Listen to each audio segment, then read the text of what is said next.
What's going on, everybody? This is Woe Damien. Today I'm going to be giving you guys a review on Neon Abyss.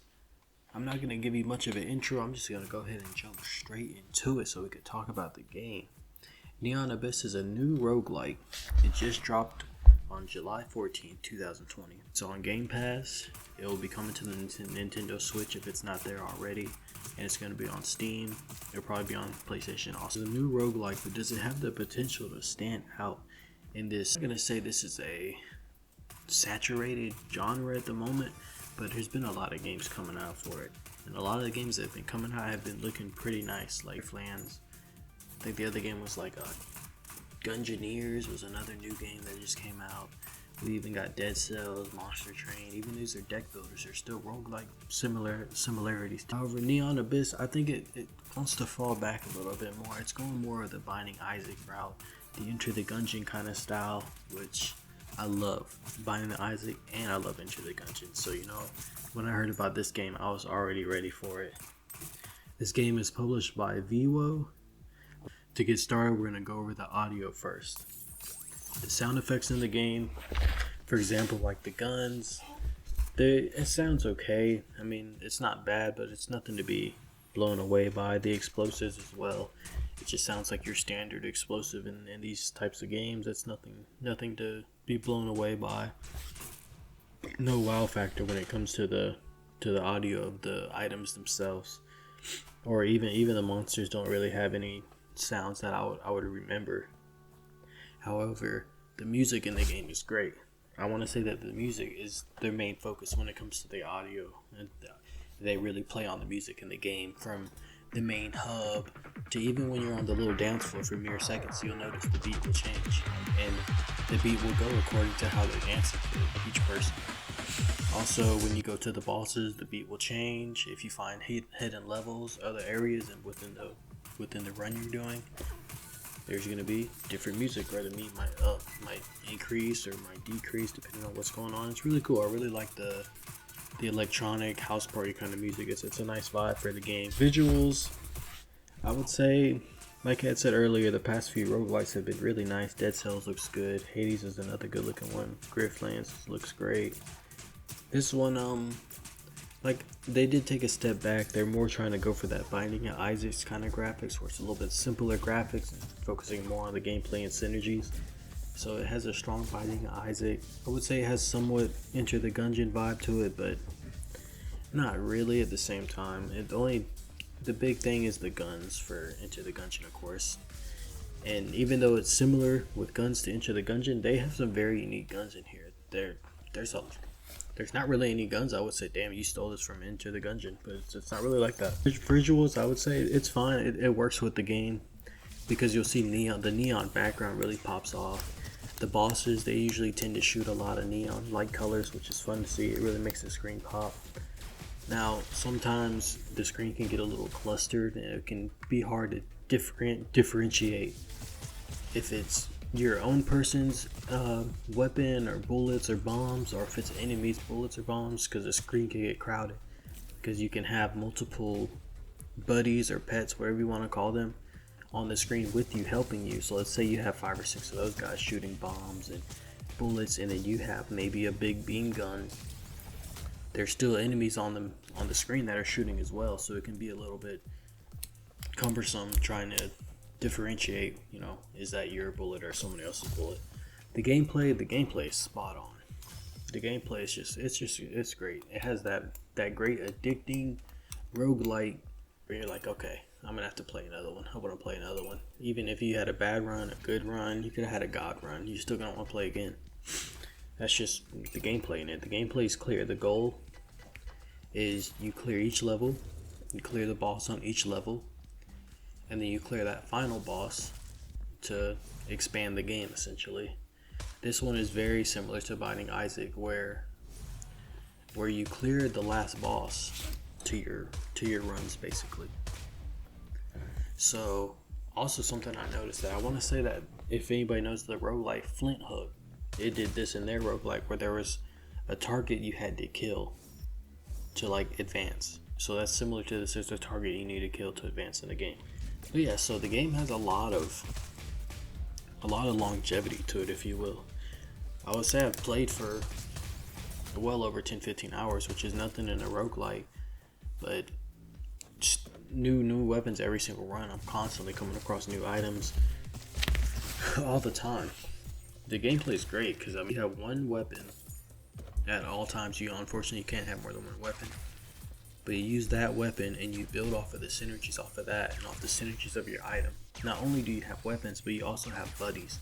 The buddies is another great tool that you'll use, and you can synergize off of them too. For example, your weapon gets stronger for the more pets you have, or buddies, whatever you want to call it. You can have 6 of those pets, so now your gun's already beefy.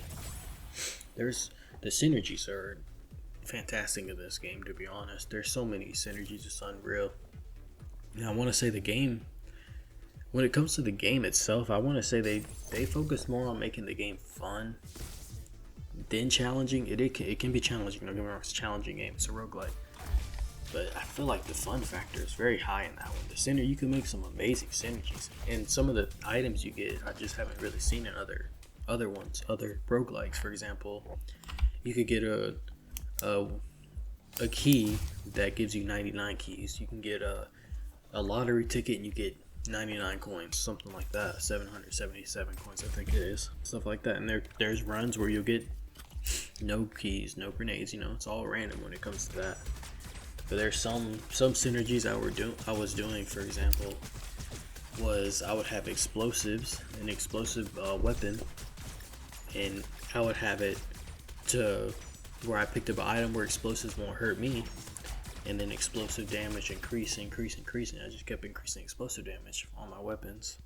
The combos are really endless, to be honest, and I feel like the game caters to the combos as well. But the eggs that you get in the game and hatching them and getting the little buddies that float around and help you, that's such a fun mechanic to add to the game. That's a mechanic I personally love in roguelikes, like the Binding of Isaac. I used to love getting the little buddies in that. It just makes the game funner for some reason.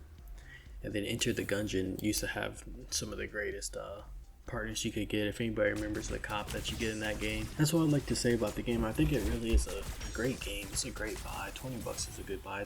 It's not free on Game Pass, but if you pay $5-10 a month for Game Pass, you can get it on there.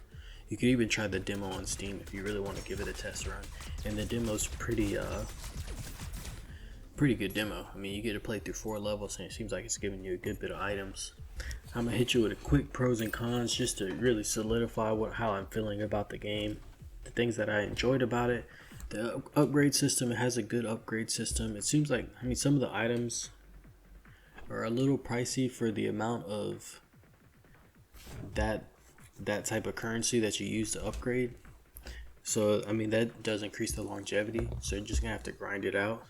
They're different in this game. It doesn't only just give you new weapons or new items, it also upgrades the dungeon too. For example, I locked one item and it added more rooms to my dungeon. For example, I added a piano room, or even add other things within the rooms, like more stuff to blow up, interesting stuff like that. So the upgrades are cool. You can even unlock new characters. There's plenty of characters to unlock. I want to say there's definitely over 6 characters to unlock.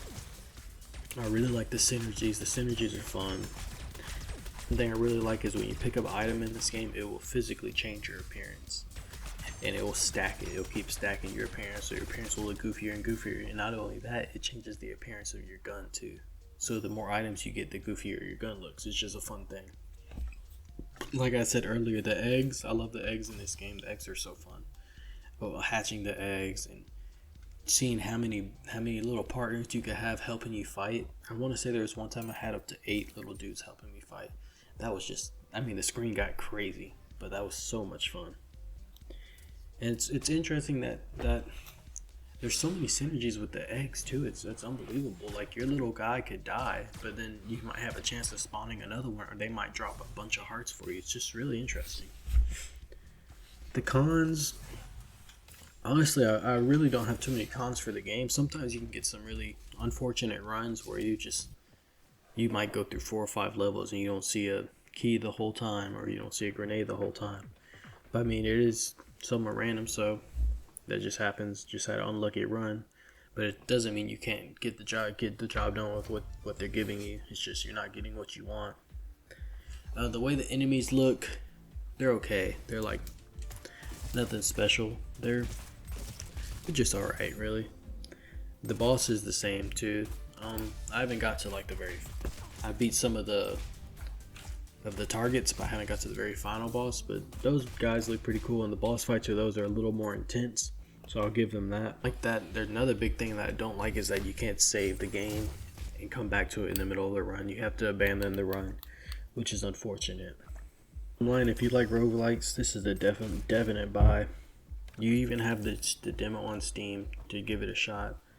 So if that's another way, if you want to solidify whether to get it or not, just go ahead and try the demo. I mean, you got no harm, no foul. If you're trying to get it for the Switch, I would just keep in mind, now this hasn't been said, but for almost every roguelike or every game that has come to PCs first or other systems first, the Switch is most likely to get new updates or DLC later, maybe a few days, maybe a week later, but usually they don't get it at the same exact time as PC. Guys, I really hope you enjoyed this review, and I hope you make a good decision on this game. I'm really enjoying it, and if you want to see some more gameplay about this, or maybe watch me play it run, come check it out. I'm sure I'll give you some good entertainment while you watch.